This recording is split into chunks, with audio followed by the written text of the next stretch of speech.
medical college. I want to thank again the Stetson family for establishing this series that allows us to examine important medical advances in a continuing way. So again, please join me in acknowledging the Stetson family.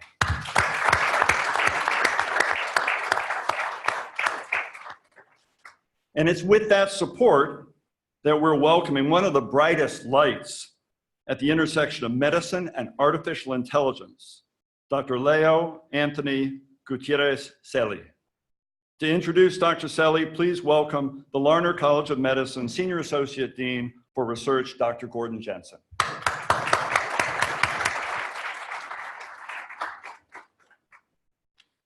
Well, thank you, Rick, and welcome everyone. It's a wonderfully diverse audience from across the campus. We're just thrilled that you could join us.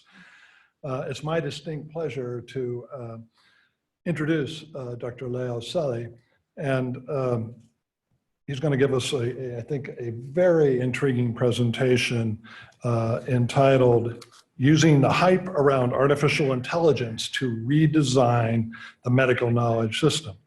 And Dr. Celi was raised in the Philippines. He's practiced medicine on 3 continents.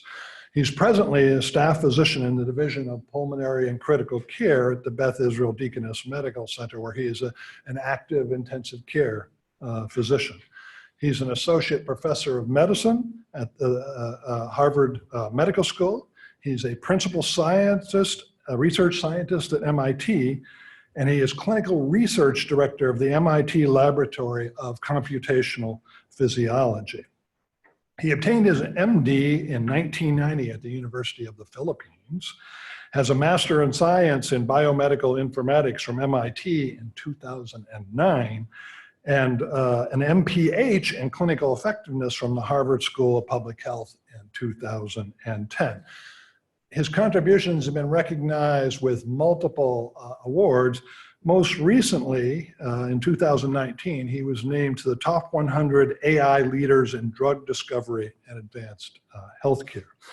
And his work has focused on bringing together diverse clinicians and data scientists from across the globe to support research using data that's routinely collected in intensive care. So they're working with large-scale de-identified data that is freely shared among the collaborative teams online. He's partnered with more than 2,000 investigators in 30 countries to participate in this initiative. So truly a remarkable global scale collaboration. And in their eICU database, they currently have information on more than 2 million intensive care patients across the globe. And his focus has been really on growing this global database and building an international collaborative research community. He's also founded and co-directs SANA, which is a cross-disciplinary organization that is based at the Institute for Medical Engineering and Science at MIT, and whose objective is specifically to leverage information technology to improve health outcomes in low and middle income countries across the world. So welcome, Dr. Celi. Thank you. And thank you for joining us at the University of Vermont. Yes, I'm glad to be here. And I'm going to start by saying that I am actually no medical AI expert. And I wanted to dispel quickly the notion that I am behind our initiatives in health data science. I represent a relatively large group of friends who happen to share the same vision and mission. And I think the idea that lone wolves can tackle complex problems is a myth. And it also trivializes the large contribution of the group of people who work with those lone wolves. So instead of thanking the people that I work with, I apologize to them if I seem to misrepresent the work as if it is mine, because it's really the work of a large group of people. I'm going to start off by just asking who among you are working with people in the healthcare sector or will be working with people in the healthcare sector. Just a show of hands. And who among you are working with numbers? Okay, so it's about 30% and 70%. And we're gonna start off with some funding disclosure. Our group receives research funding from the National Institute of Health and from some industry partners. And I'll start off with a story. I love stories. On April 1995, a middle-aged man went to rob 2 banks in Pittsburgh at broad daylight. And he wasn't wearing any mask or any disguise, and he actually even smiled at the surveillance cameras as he walked out of the banks. And later that night, the police picked him up. They have his images on the camera. And he was so surprised when the cops identified him. And as he was being dragged by the cops, he kept mumbling, "But I wore the juice, I wore the juice." So it turns out that MacArthur Wheeler, that was his name, bought some lemon juice and rubbed the lemon juice all over his skin because invisible ink is made of lemon juice. And he honestly believed that he will appear invisible to the surveillance cameras. And the cops thought that he was mentally unwell. They actually tested him for alcohol, for all sorts of drugs. And he wasn't. He was sane. He wasn't drunk or he wasn't high. He was just incredibly wrong. And the question is that, is there a MacArthur Wheeler, a Dr. MacArthur Wheeler in the house? As doctors, we are always told that we don't know what we don't know. And for some of us, it's even worse. We are actually oblivious to our ignorance. And as doctors, we are always seeking confirmation. We're always seeking ego affirmation as well. And we've been trained to be defensive thinkers and reasoners. And what we're hoping is that changes, that gets toned down a little bit. We project ourselves as trafficking in certitude, summarizing research, and spitting out differential diagnosis with triumphant finality, when in fact, there is so much uncertainties out there that somehow we are not embracing.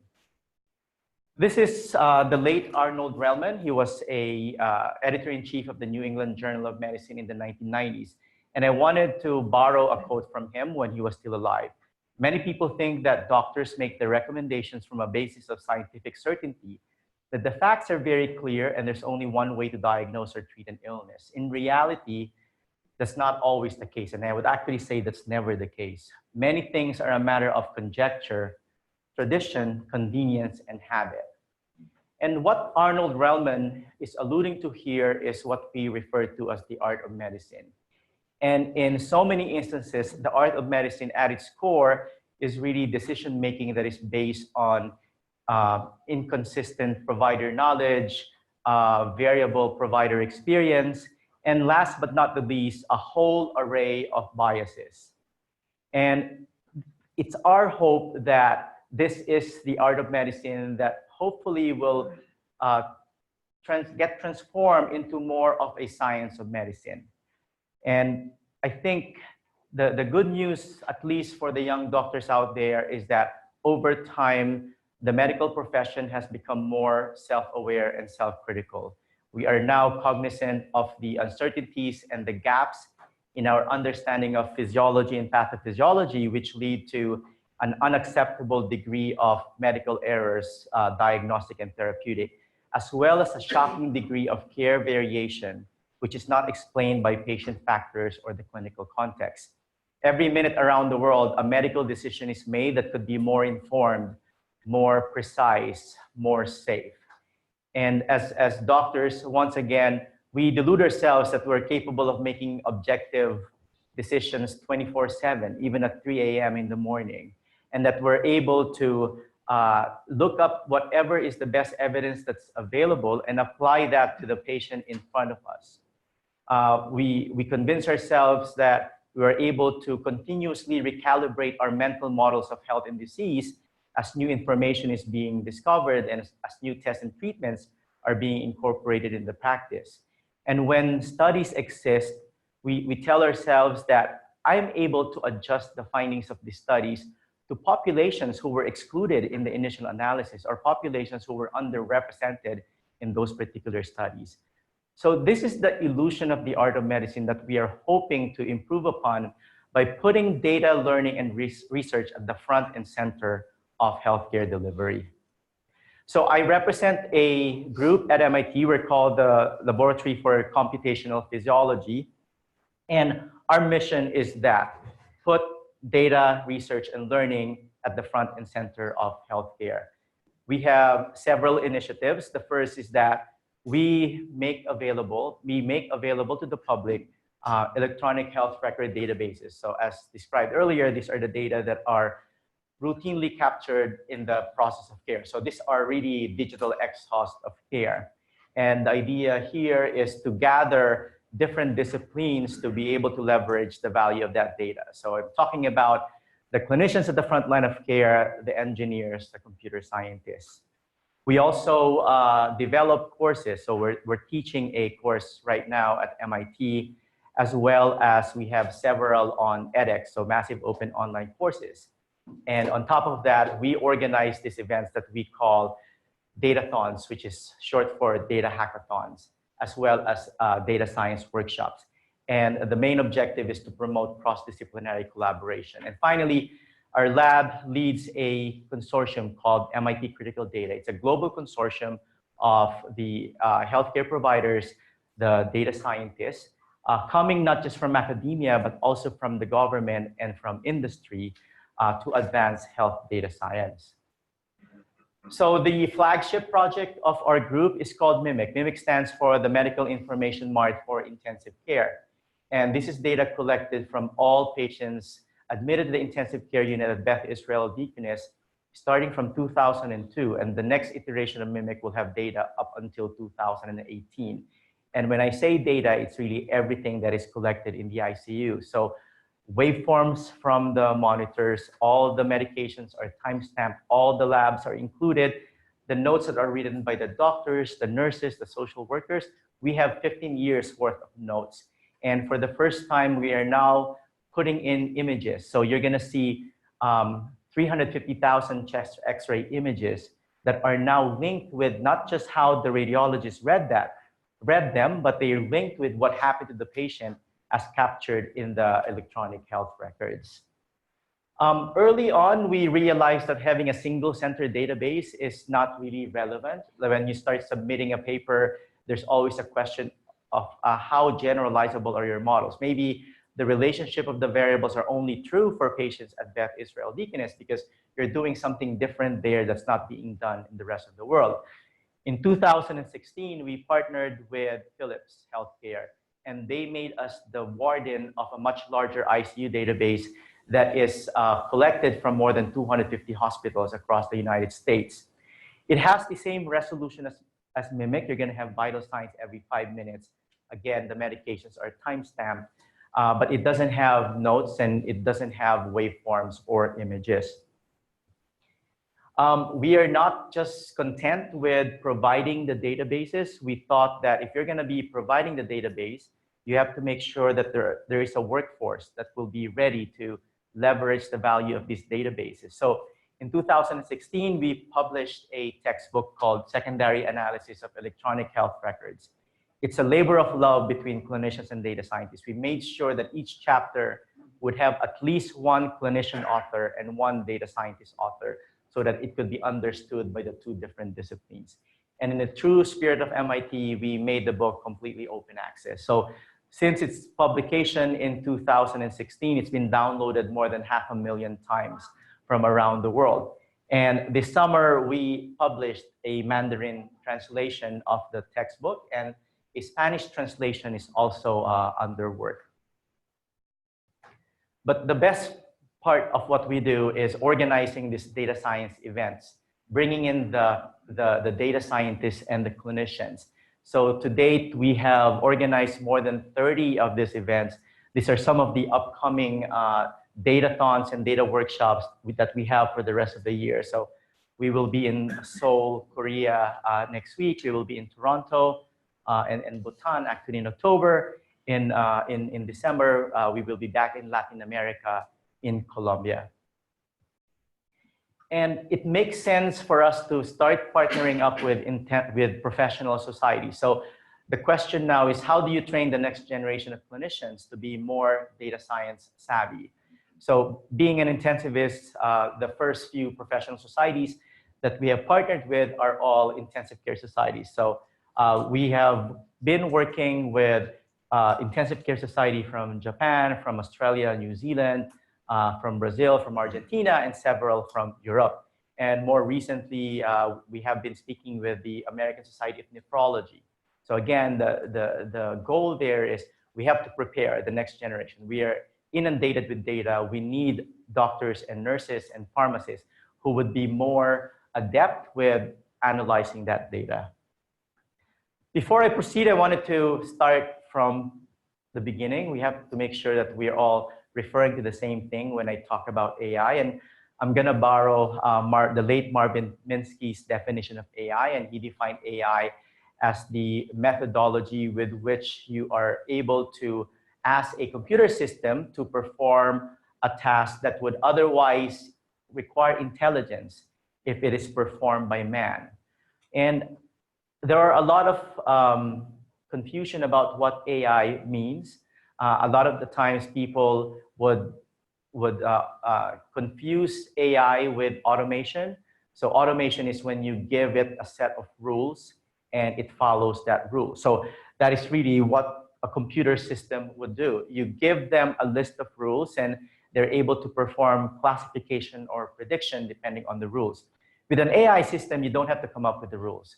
You give the system gobs and gobs of data, and the system would figure out what is the association between the different features there, and how could I use that information by coming up with a formula to be able to classify, to predict, or to individualize, to come up with an individualized recommendation. Let's go back to 2012 when we first heard of the Google project of automating recognition of cats in images. So what Google did was they took 10 million images from YouTube, and each image was labeled of whether there is a cat or there's no cat in the image. And they trained an algorithm to see if the computer could figure out, could look for a cat in that video. And they did. After running or training the algorithm with 10 million images, at the end, they came up with an algorithm which, if you apply it to an image that wasn't part of the original training cohort, it was very good in terms of saying whether there's a cat there or no cat. And I just wanted to point out that it took them 10 million images before they were confident that they have an accurate algorithm. And what I'm going to do right now is give you a very simplistic explanation of what deep learning is. So for deep learning, as applied to images, you start off with a photograph. And each photograph consists of millions of pixels. And each of the pixel is actually a feature. And what you would like to do is to come up with a formula. If I take the pixel here and I add it to the pixel there, you divide it by this pixel and then multiply by 3. At some point, there will be an output, which is a decision. For this one, a binary decision. Is there a cat or a dog in this picture? And clearly, there is no generalizable formula at the beginning that will give you a way of being able to identify right away if it's a cat or a dog in that picture. So what you do is you parse this task across different layers. And the goal for each layer is something different, and you keep building up on it. For example, in the first layer, maybe all you want to do is let's identify which pixels would form a line and where are the lines in this image. And then somehow, so the next layer now is a combination of the features in the first layer. In the third layer, maybe you combine the lines and come up with a way of being able to identify shapes. And then you start putting in the color, and then you start putting in the shades of the color until you start looking at the shades. So You do this iteratively, and this is supervised learning. So you know as you go through the iteration of which images has a cat and which images have a dog in there. And at the very end, as you keep iterating, as you keep combining the combination of features, you're able to come up with an output at the end of whether this is a cat or a dog. Again, it's a very, very simplistic explanation of what deep learning is.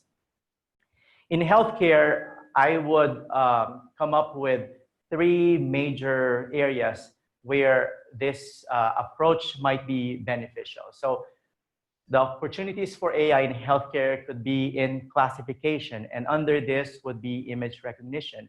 Can we classify this X-ray to have pneumonia or no pneumonia? Under this also would be risk stratification, which is which has been done in the intensive care unit for the longest period of time. So what's the prediction of in terms of mortality, in terms of outcome for this particular patient? Because that would inform how you triage doctors and nurses who will be working on that patient. Another big opportunity for AI in healthcare is in prediction. And what sort of things could we predict?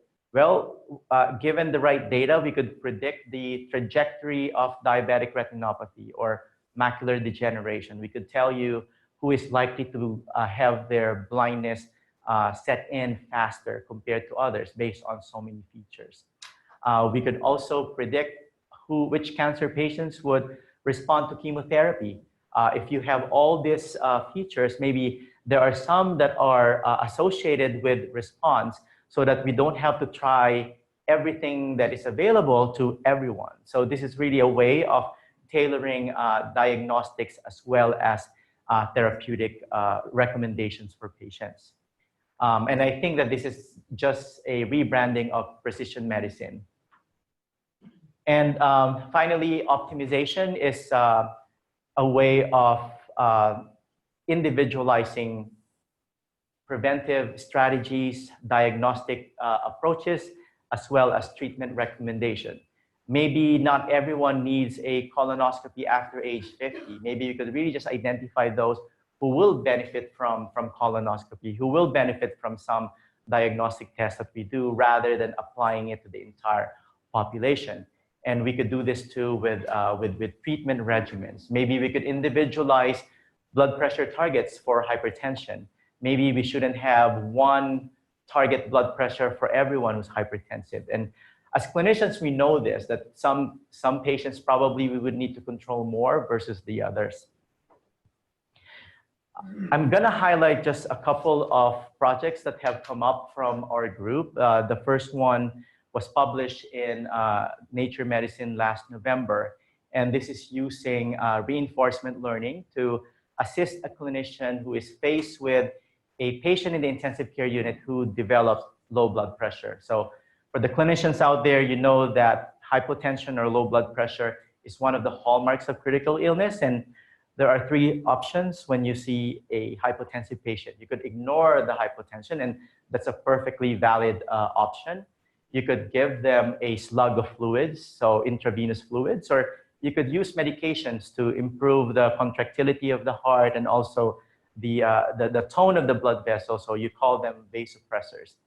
And our guidelines on what to do in those situations, they're very, very generalized. So typically they would have guidelines for the average patient. And as you know, there's no such thing as an average patient. So you try to individualize your approach based on your understanding of the gestalt of what's happening with the patient, which turns out to be very variable from one doctor to another.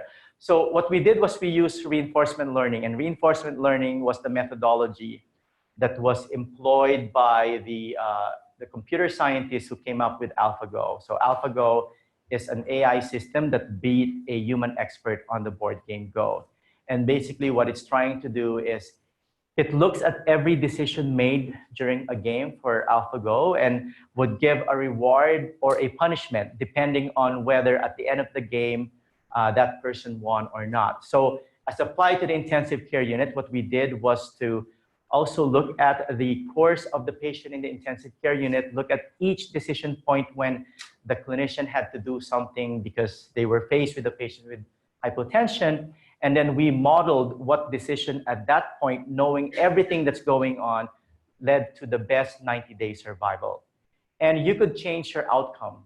It doesn't have to be 90-day survival. It could be prevention of delirium. So whatever outcome you think is most important, you could use that to design your reward system or your punishment system.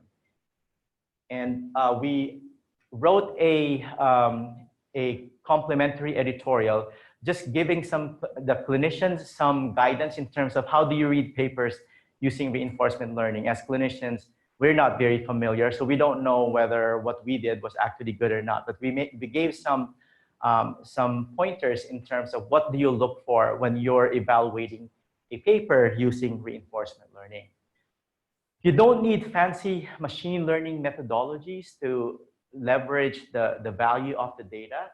In another paper, all we did was we looked at the laboratory results from patients in the intensive care unit.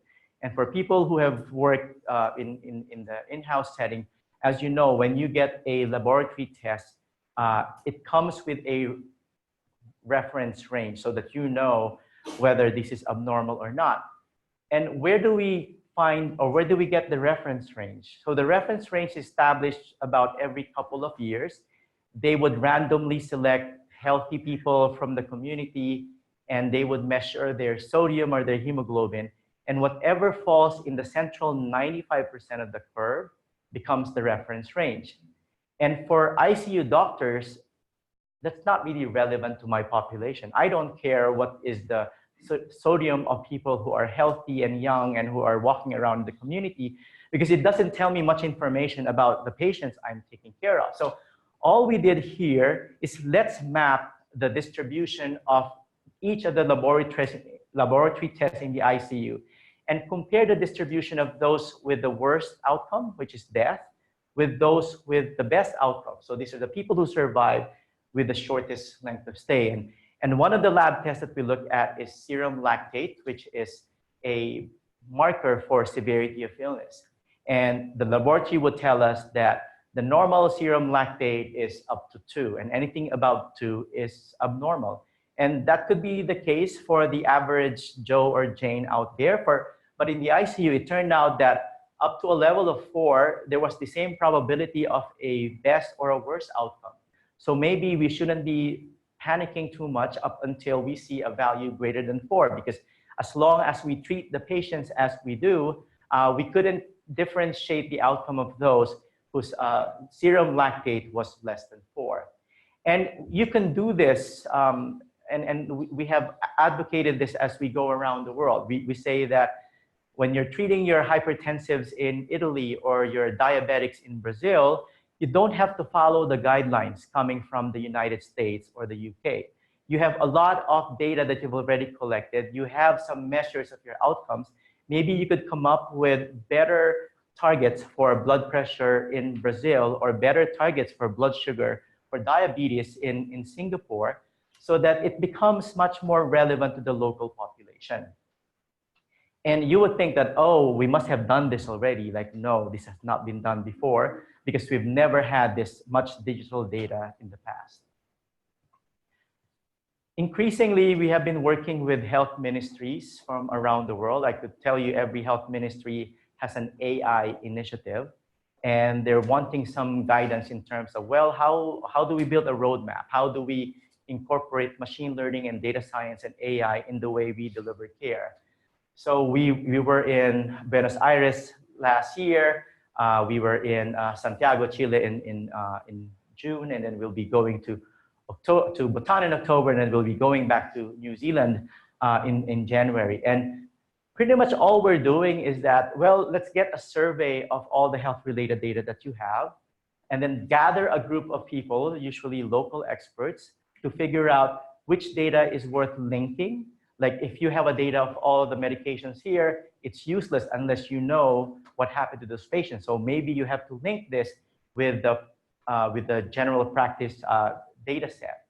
And then we bring in the academics, we bring in the industry. Industry always has the funding because they're very interested in this. And for the most part, all we've been doing is connecting the dots. It turns out that they have all the local experts there. It's just that they're not aware of each other's expertise. They're all working in silos. They all have an idea of what they need to do, but they never talk to each other. So yes, we use the Harvard MIT name to draw them in and make them realize that you don't need us. Like, you have enough expertise here to be able to map out what you need to do to be able to incorporate data science in the way you practice medicine. We're very careful as we are doing more global health work, and which leads me to story number 2. It reminds me of an NGO that went to Sub-Saharan Africa, and then they observed that in that particular village, the women would walk 1 hour in the morning to fetch some clean water, and then would walk another hour coming back to bring back the water. And they were aghast at what they observed, like, that's wasting their time. So they decided to build a well for that village, and they were so happy with themselves. They left, and then they came back a few months later. And when they come back, what did they find?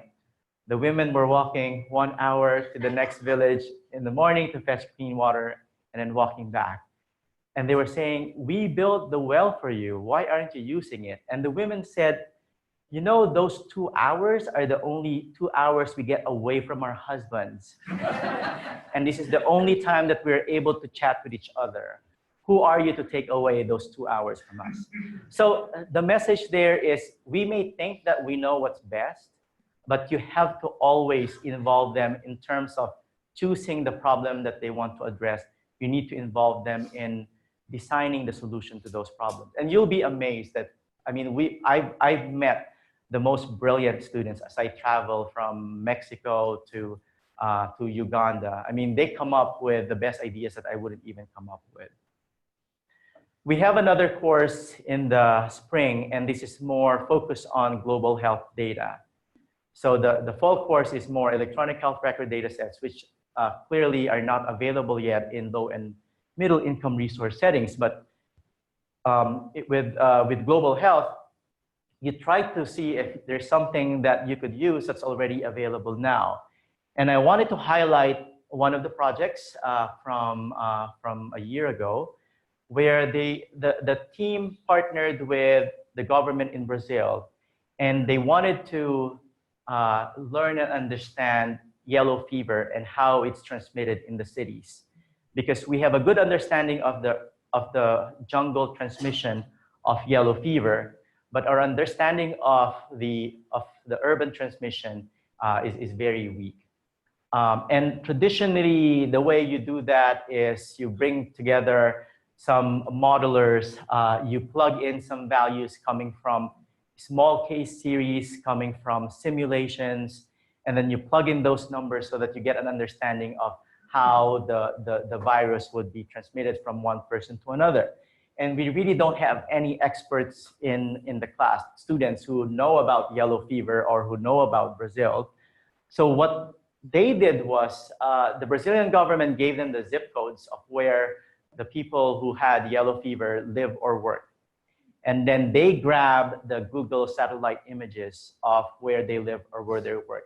And they labeled them. So we now have Google satellite images of just random zip codes where there was no one working or living with yellow fever, and try to come up with some prediction of whether you could tell from the image of whether yellow fever could be transmitted in that area.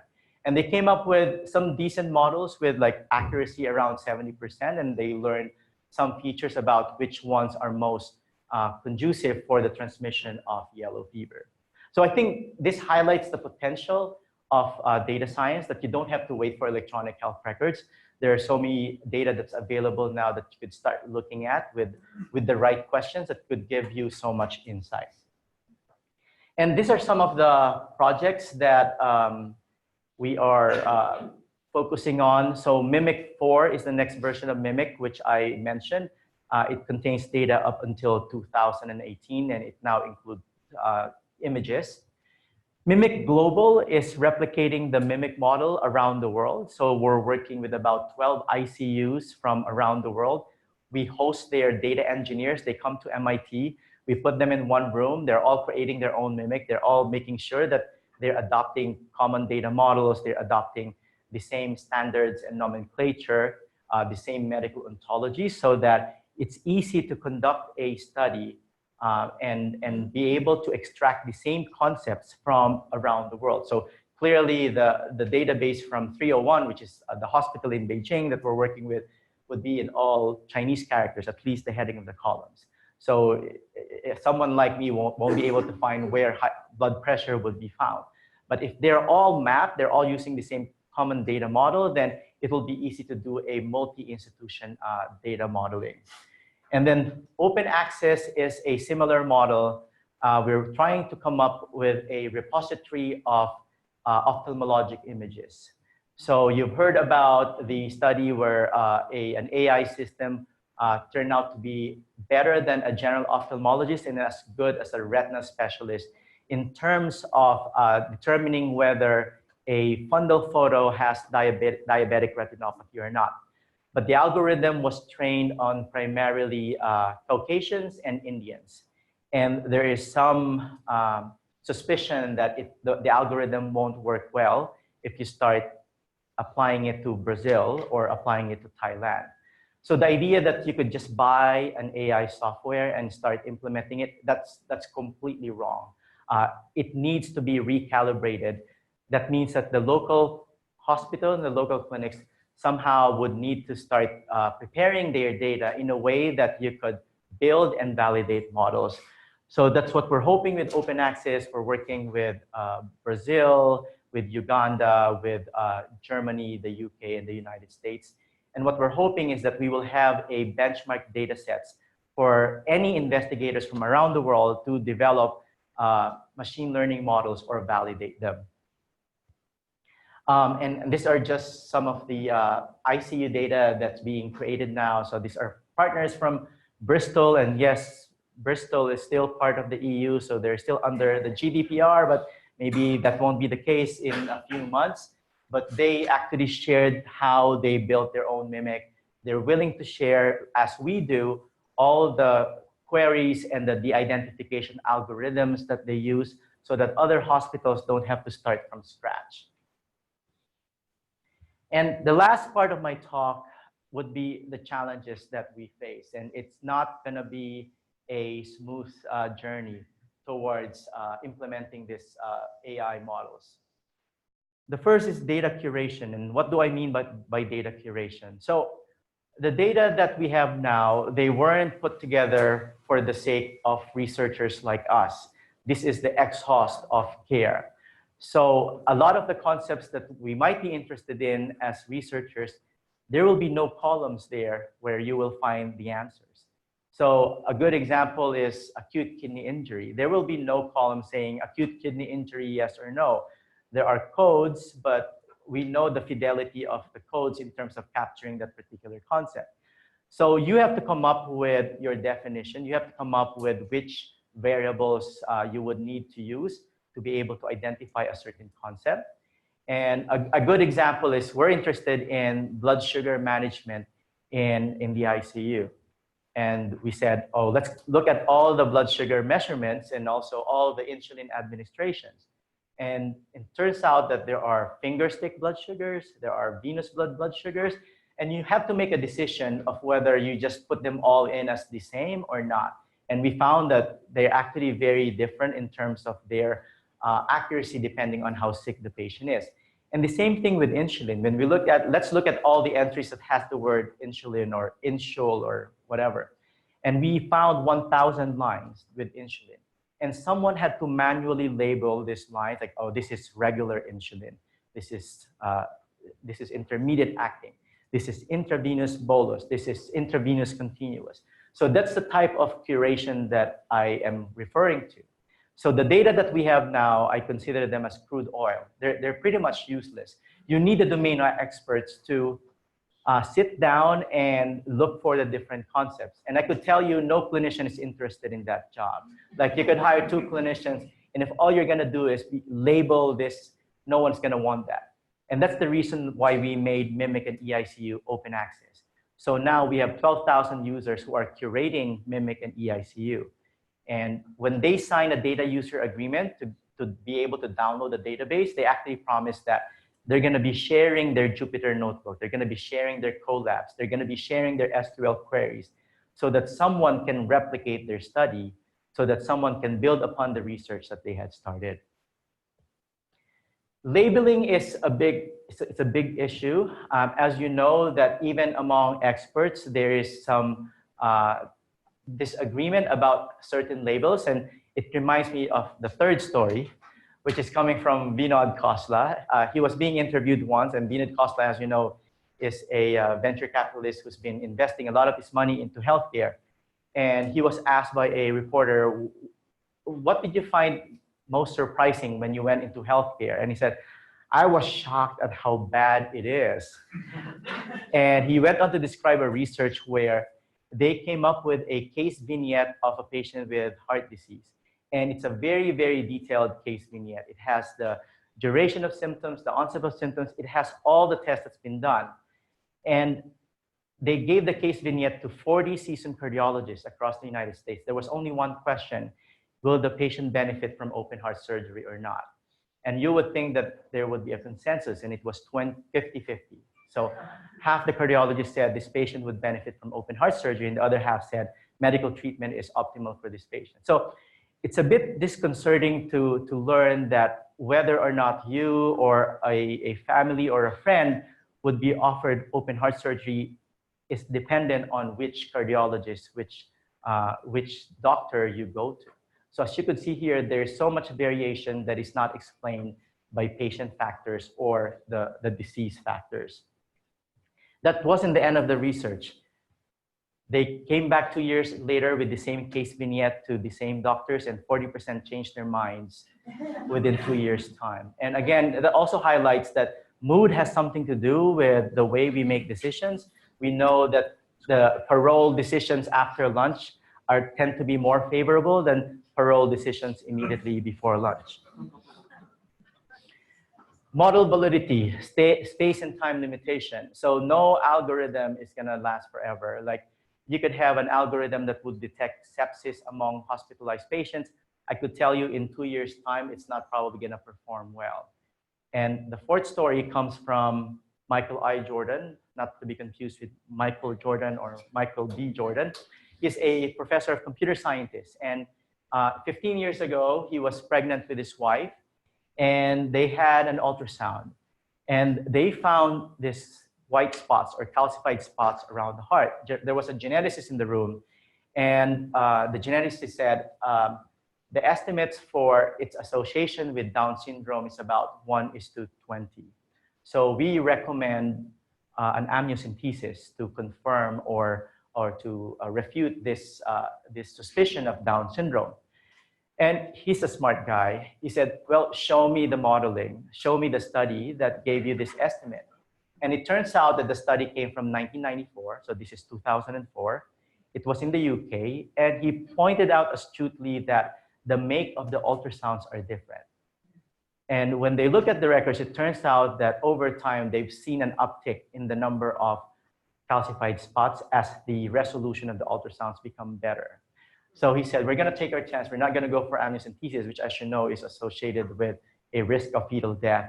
And they had a healthy baby girl a few months later. So the story here is that don't take any study for as it is. You always ask, well, how true do you think is this? Has there been any changes in the demographics of the patient? Has there been any changes in the way we practice medicine in that domain? And the more important message here is that every algorithm and every trial probably needs to be repeated constantly. Like I keep telling the students, there are no ground truths in medicine. Ground truth is always shifting. If you open Harrison in 1979 and you look for how to manage heart attacks, it will tell you that the patient needs to be admitted for 2 weeks, no toilet privileges at all. Avoid beta blockers because they will go into heart failure. Start everyone on lidocaine and do not take them to the cath lab. And this is 1979. And clearly, all of that are considered malpractice now. And I'm not saying that they were wrong before. It's possible that back in 1979, those were indeed the best practice for taking care of patients. So to me, a true medical knowledge system should be dynamic enough that it's being recalibrated all the time. Machine intelligence, we put biased data into the AI, biased decisions. This is a famous investigative report from ProPublica, and they looked at a software that is being used by judicial courts across the United States. And the software is supposed to give some assistance in terms of how much bail is reasonable for this particular person in this particular crime, and whether this prisoner should be granted parole. And half the courts were running the algorithm and were following it. Half the courts were running the algorithm but ignoring the decision. So it's a good opportunity to see how accurate it is. And they found that the algorithm was likely to falsely flag Black defendants and Hispanic defendants at twice the wrong rate as compared to white defendants. So the algorithm was biased. And it turned out it's because the algorithm, the data that was used to train the algorithms were biased in the first place. So we're very paranoid that we will be contributing to the disparities as you start using models. So what we do with every model that we build is you make sure that the accuracy of that model is the same or is consistent even across the marginalized populations. Because if it's not, then you're gonna have to remodel everything. You're gonna have to overweight that population to make sure that they're well represented as you train your algorithm. And the machine bias scenarios, I could go on, but you could be withholding treatment from ethnic minorities because the algorithm told you that they're not gonna be benefiting from that, and it could be completely wrong. And we've seen that. So it turns out that the landmark paper in 2016, where they were able to train an algorithm to tell you whether a mole is more likely to be melanoma or not, it turns out that there were very few colored patients in the training cohort. So the suspicion is that if I use the algorithm, it could give me the wrong recommendation of whether this is malignant or not. And the same thing, all the genomics studies right now, African DNA is not represented well in the genomics pool. So there are questions whether any Eureka discoveries using the genomics pool is actually can be useful for people of African descent. And finally, the big challenge is reproducibility, as the cost of storing data and analyzing the data is coming down, as flocks of clinicians, data scientists, and investments are flooding into AI. We are increasingly at risk for hyperbolic claims. Every week we hear of superior algorithms. We hear of all this area under the receiver operating characteristic curve of 95% better than humans. But the question is, how many of these studies are actually reproducible? And this is why one of our main focus is really sharing the data and also sharing the code so that others can replicate your analysis. The last few slides is just looking at what's the state of machine learning in my field, in the intensive care unit. And this paper was just published, I think, last month. And they looked at more than 2,000 papers on machine learning as applied to the critical care medicine. And what they found was, even in 2018, there were more studies that built their algorithm on less than 100 patients as compared to studies that use more than 100,000. And this was, to me, not acceptable. And the largest proportion of studies use anywhere between 100 to 1,000 patients. And that's clearly not acceptable in the age of big data. And worse, the methods were horrendous. Only 10 papers use a held out test set, which is rule number 1 in machine learning. You measure the performance of your model in a data that was not used at all in the training cohort. Otherwise, you're cheating. They were reporting area under the ROC curve. even with highly imbalanced data sets. So a good example is if you're trying to predict something that's very rare, like it happens 0.5% of the time, you can have a model that would just say every time that it's not it, it's not it, it's not it. And the AUC is going to be fantastic. So that's not how you measure the performance of models built on highly imbalanced data sets. You need average precision values, you need precision recall curves. There's no calibration plots in any of the studies, and calibration plots are very important to clinicians. What you want to make sure of is that as you bin your patients from low probability to high probability, the number of cases should also go up. And finally, no papers shared their data except for those who are using MIMIC and EICU. It's funny, they had a column there. Did they use MIMIC or EICU for this particular paper or not? And with that, I wanted to just maybe start the discussion of having a Datathon here at UVM. I think it's a great opportunity to bring in the mathematically inclined people and team them up with nurses, pharmacists, doctors, and hopefully look into the data coming from UVM, because you could play around with MIMIC and EICU, but they're not really relevant to your population. And I think that that's a good way of jump-starting an initiative in promoting health data science here. And I'm going to end there, and I'm happy to answer any questions from the audience. Thank you.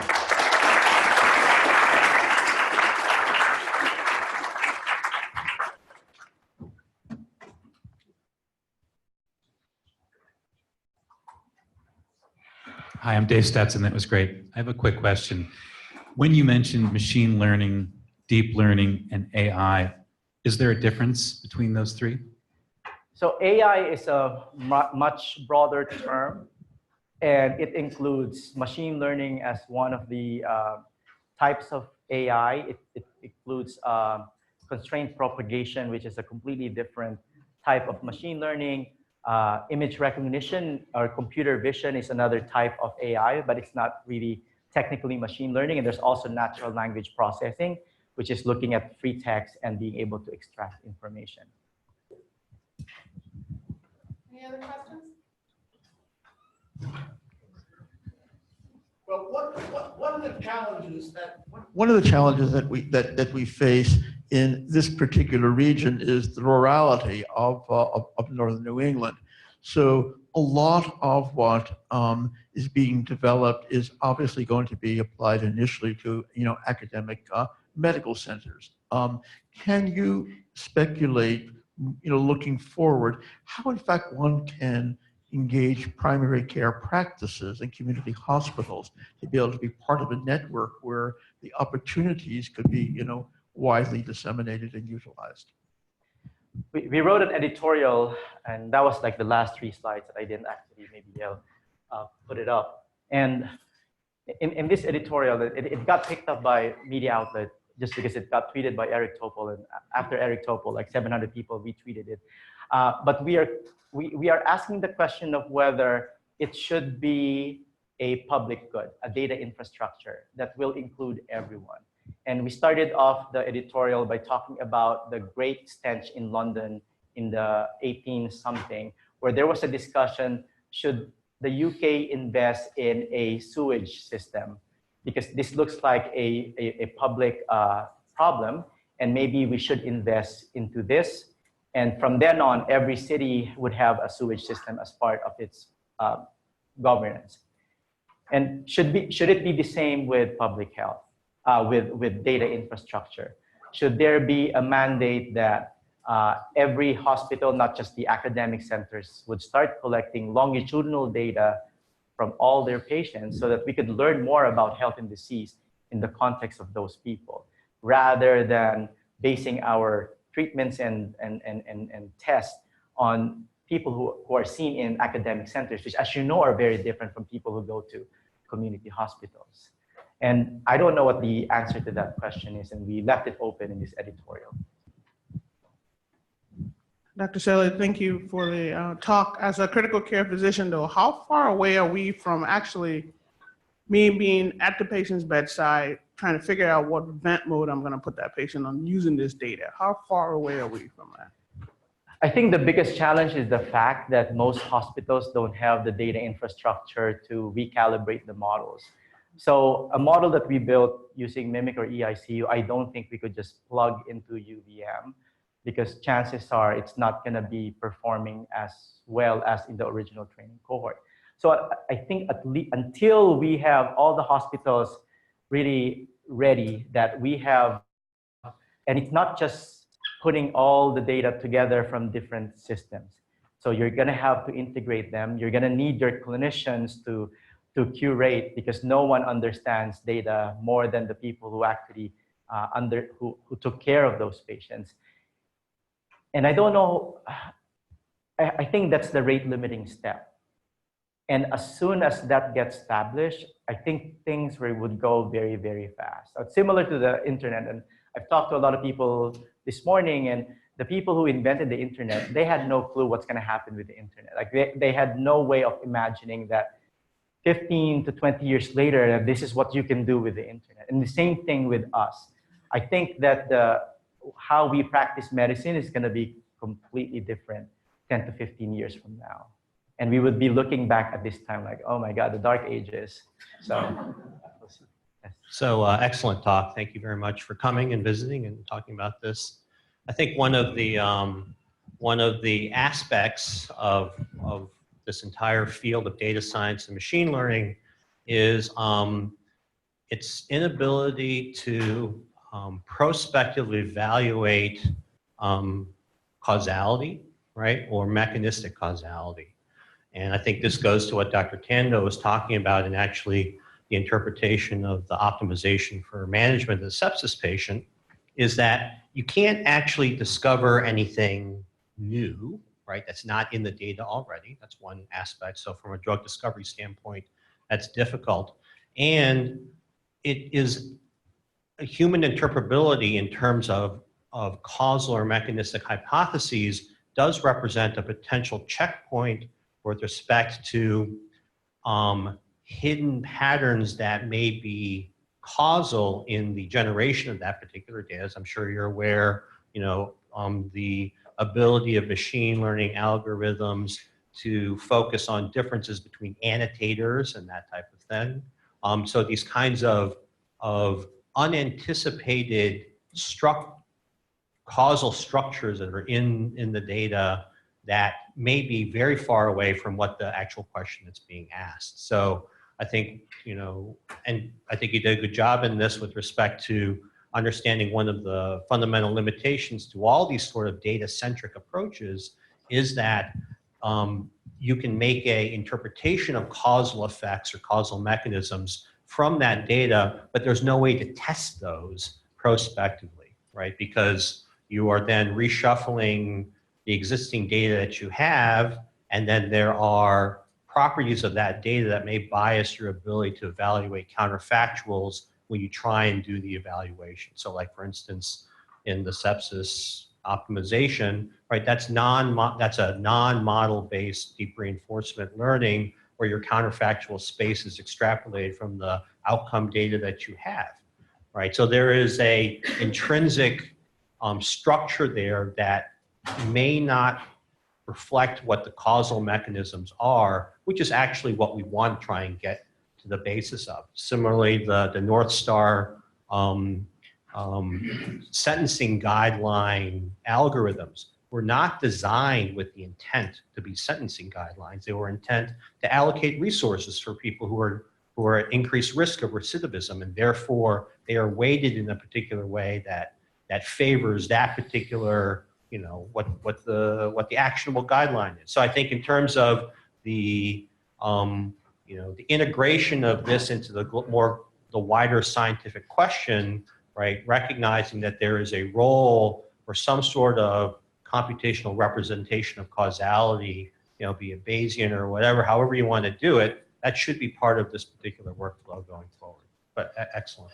Yeah, no, I mean, I think definitely the clinicians have to be part of this. Like the data scientists on their own won't be able to advance the field. And we also need more clinicians to be more understanding of basic data science concepts. But as regard to causality, and people have been the whole time biased towards randomized controlled trials as the only way of establishing causality. Like, I agree with that, but the system is just not working. Like, less than 10% of what we do is actually based on randomized controlled trial. And I would tell you that majority of randomized controlled trial would have a conclusion that says we need more randomized controlled trial because we didn't answer the question. And it's beginning to sound like a scam. We need more money to invest, and we're not really getting the answers that we need. So somehow there has to be some evolution of the way we're discovering and validating medical knowledge that is not just solely depending on trials, but really looking at this with a much more insightful way, knowing about the absence of causality. Having said that, as I said, we never had a trial looking at vaccines. We never randomized kids to vaccines or not. And yet we embrace that vaccines work. And that might be because the effect size would be very obvious. But a lot of the things that we do in day-to-day practice is actually based on observational studies without a prospective evaluation. We're going to have to cut this off because we're about 5 minutes over. We have one last. Well, she can come down afterwards. I want to again recognize the Stetsons and their wonderful contribution. I want to thank everybody for staying. I want to thank Dr. Celi. And if you have any final questions, definitely come down and we can spend a little bit more time with you. I'm sure Dr. Celi would be willing to do that. But let's have a final round of applause for